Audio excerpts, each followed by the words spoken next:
जय खानदेश, रामराम मंडळी। तर आजच्या व्हिडिओमध्ये मी तुम्हाला 5 प्रकारचे दिवाळी फराळ बनवायला शिकवत आहे। तर इथे सर्वात आधी करंज्यांसाठी मी इथे पीठ भिजवून घेईल। तर त्यासाठी 2 कप मैदा, 1 चम्मच तीळ, नमक स्वादानुसार आणि थोडंसं तेल टाकून या सगळ्यांना छान असं मिक्स करून घ्यायचं आहे। त्यानंतर याच्यामध्ये थोडं पाणी टाकून असं नरम तुम्हाला पीठ आहे ते मळून घ्यायचं आहे आणि याला 10 मिनिटं आराम करू देऊ। त्यावर आपण इथे करंजीमध्ये लागणारं सारण तयार करू। तर त्यासाठी मी इथे 2 कप खोबऱ्याचे कीस, 1 कप पिठी साखर आणि 1 चम्मच इलायची पावडर टाकून या सगळ्यांना छान असं एकत्र करून घ्यायचं आहे।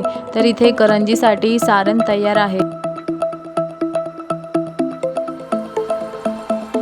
तर आता जे पीठ भिजलं होतं तर त्याला छान असं मळून त्यामध्ये सुका मैदा टाकून त्याची एक मोठी पोळी तयार करून घ्यायची आहे।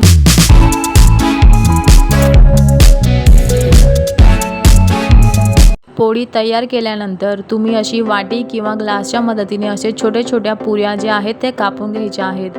आणि इथे जर पुऱ्या तुम्हाला जाड वाटत असेल तर तुम्ही लाटणाने त्याला असं बारीक लाटून घेऊ शकता।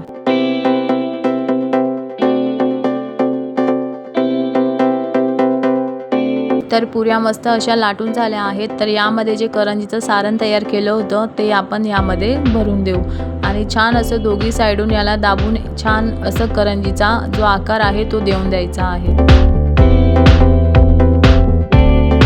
आणि त्यानंतर साइडला असं डिझाइन करण्यासाठी मी इथे काटेरी चम्मचचा वापर करत आहे। तर व्हिडिओमध्ये दाखवल्याप्रमाणे तुम्ही करू शकता। तर तुम्ही बघू शकता किती छान अशी डिझाइन आलेली आहे करंजीला। तर अशा प्रकारे सर्व करंज्या तयार करून घेऊ।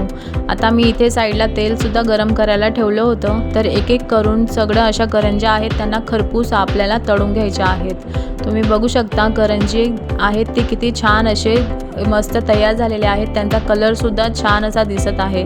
तर इथे आपली करंजी तयार झाली आहे। जर तुम्हाला करंजीची रेसिपी आवडली असेल तर तुम्ही एकदा ही रेसिपी नक्की ट्राय करा।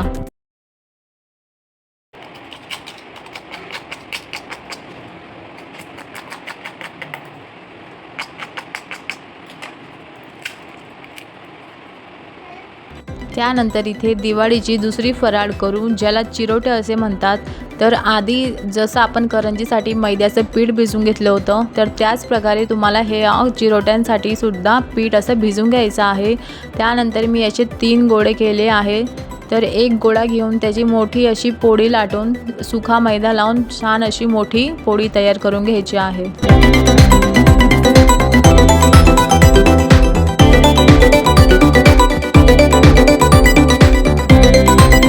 पोळी लाटून झाल्यानंतर यामध्ये जो साठा असतो मैदा आणि तूप किंवा तेलचा वापर करून मी हा साठा तयार केला होता। तर त्याला पोळीच्या वरती लावून घ्यायचा आहे। त्यानंतर जे दुसरी पोळी लाटली होती तिला पण त्यावरती ठेवून साठा लावून असं तुम्हाला 3 वेळा ही जी प्रक्रिया आहे ती करायची आहे।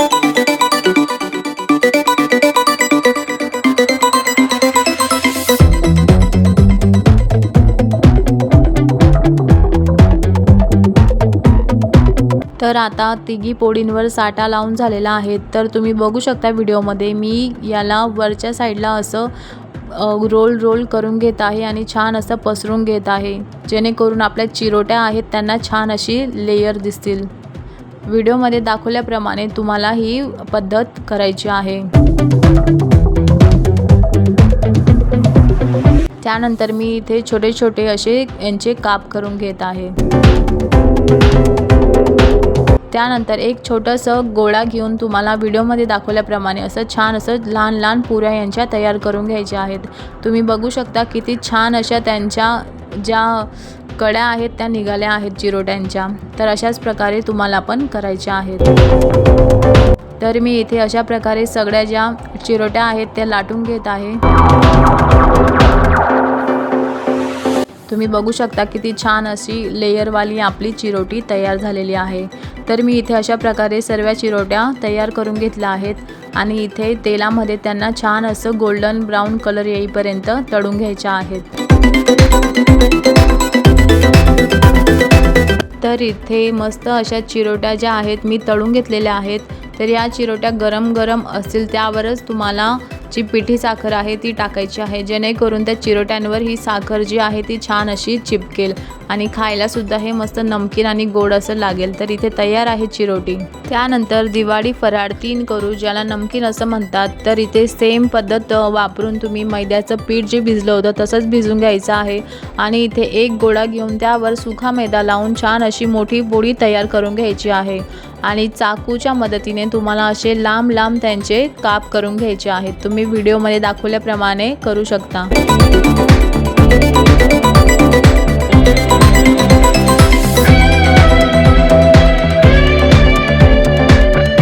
तर आपले सुंदर असे जी नमकीन आहे ती तयार झालेली आहे।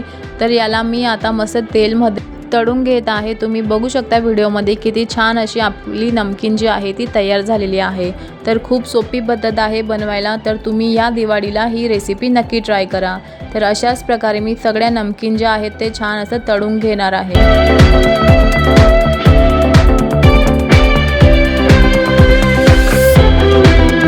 तर आपली नमकीनची रेसिपी तयार आहे। त्यानंतर दिवाळी फराळ 4 पोहे चिवडा। तर त्यासाठी मी इथे 2 कप पोहे घेतलेले आहेत। त्याला छान असं चाळून घ्यायचं आहे आणि एका कढईमध्ये टाकून छान असं कुरकुरीत होईपर्यंत भाजून घ्यायचं आहे। तर तुम्ही बघू शकता पोहे मस्त असे छान कुरकुरीत भाजून झालेले आहेत। तर याला आपण साईडला ठेवून देऊ। तर एका कढईमध्ये मी थोडंसं तेल घेतलं आहे, त्यामध्ये कढीपत्ता आपल्याला तळून घ्यायचा आहे। कढीपत्ता खडखड होत आवाज येईपर्यंत छान असा तळून घ्यायचा आहे। कढीपत्ता तळून झाल्यानंतर जे पोहे भाजून घेतलेले होते त्यामध्ये टाकून देऊ। त्यानंतर मी इथे थोडेसे खोबऱ्याचे तुकडे घेतलेले होते, त्याला पण छान असं तळून घ्यायचं आहे। खोबरे तळून झाल्यानंतर याला सुद्धा जे मुरमुरे भाजले होते त्यामध्ये टाकून देऊ। त्यानंतर मी इथे काजू घेतले आहे। काजू ऑप्शनल आहे, तुमच्याकडे असतील तर वापरा, नाही तर काही हरकत नाही आहे। काजूला पण छान असं लालसर कलर येईपर्यंत तळून घ्यायचे आहे। त्यानंतर मी इथे दाडवा घेतला आहे, दाडवाला पण छान असं तळून घ्यायचं आहे।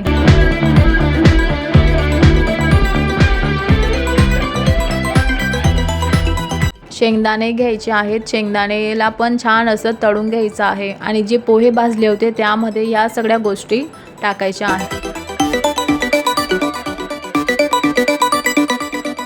त्यानंतर थोड्याशा तेलमध्ये जिरं, मोहरी आणि हळद टाकून छान असं परतून घ्यायचं आहे आणि जे आपण सगळं वस्तू ज्या तळून घेतल्या होत्या मुरमुऱ्यासोबत, तर त्यामध्ये हे एकत्र करून घ्यायचं आहे। त्यानंतर इथे स्वादानुसार नमक टाकून छान असं सगळ्या वस्तूंना एकत्र करून घ्यायचं आहे। तर इथे तयार आहे सोप्या पद्धतीने बनणारा पोहे चिवडा। त्यानंतर दिवाळी फराळ 4 शेव तयार करून घेऊ। त्यासाठी मी इथे अर्धा किलो बेसन पीठ घेतलं आहे, त्याला छान असं चाळून घ्यायचं आहे। चाळून झाल्यानंतर त्यामध्ये 2 चम्मच ओवा, 1 चम्मच हळद, 2 चम्मच चटणी आणि नमक स्वादानुसार टाकून या सगळ्या वस्तूंना छान असं मिक्स करून घ्यायचं आहे। मिक्स केल्यानंतर यामध्ये थोडं थोडं पाणी टाकून आपल्याला छान असा गोळा तयार करून घ्यायचा आहे। तुम्ही व्हिडिओमध्ये बघू शकता आणि त्याला 10 ते 15 मिनटं छान असं मुरू द्यायचं आहे। त्यानंतर इथे छोटे छोटे गोळे घेऊन त्याला थोडं थोडं पाणी लावून जे शेव बनवायचा साचा असतो त्या साचामध्ये टाकून घ्यायचा आहे आणि छान अशी शेव तयार करून घ्यायची आहे। तुम्ही व्हिडिओमध्ये बघू शकता, जसं मी प्रक्रिया केली आहे तसं तुम्हाला करायची आहे।